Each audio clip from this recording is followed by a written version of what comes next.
Welcome to Katlan crafts. ഇന്നൊരു special video ആണ്. അപ്പോൾ ഇത് ഞാനൊരു പൂജയാണ് നമ്മൾ ചെയ്യുന്നത്, അതിനെപ്പറ്റിയുള്ള വീഡിയോ ആണ്. അപ്പോൾ എല്ലാവരും ആദ്യം തൊട്ട് അവസാനം വരെ കാണണം.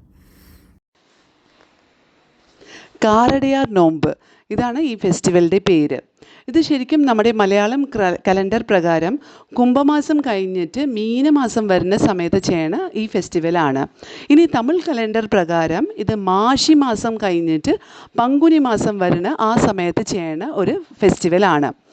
ഇതിന് പ്രത്യേകിച്ച് ഒരു ടൈം ഉണ്ടാവാറില്ല. എവ്രി ഇയർ ഇത് മാറി മാറി ഓരോരോ സമയത്തിലാണ് വരിക. നമ്മളുടെ ന്യൂ മന്ത് എപ്പോഴാണ് വരിക ആ സമയത്താണ് ചെയ്യേണ്ട ഒരു ഫെസ്റ്റിവലാണ് ഇത്.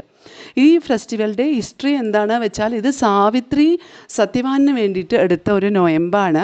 സത്യവാൻ്റെ ലോങ് ലൈഫിന് വേണ്ടിയിട്ട് പ്രേ ചെയ്ത ഒരു ഫെസ്റ്റിവലാണ്. അപ്പോൾ ഇതിൽ മാരീഡ് വുമനൊക്കെ അവരുടെ പാർട്ട്ണറുടെ ലോങ് ലൈഫിന് വേണ്ടിയിട്ട് പ്രാർത്ഥിക്കും.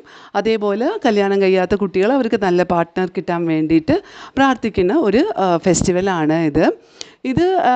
ഈ നോയമ്പ് എങ്ങനെയാണ് ചെയ്യുക വെച്ചാൽ, അന്ന് രാവിലെ എണിച്ചിട്ട് അരിഭക്ഷണം ഒന്നും കഴിക്കില്ല.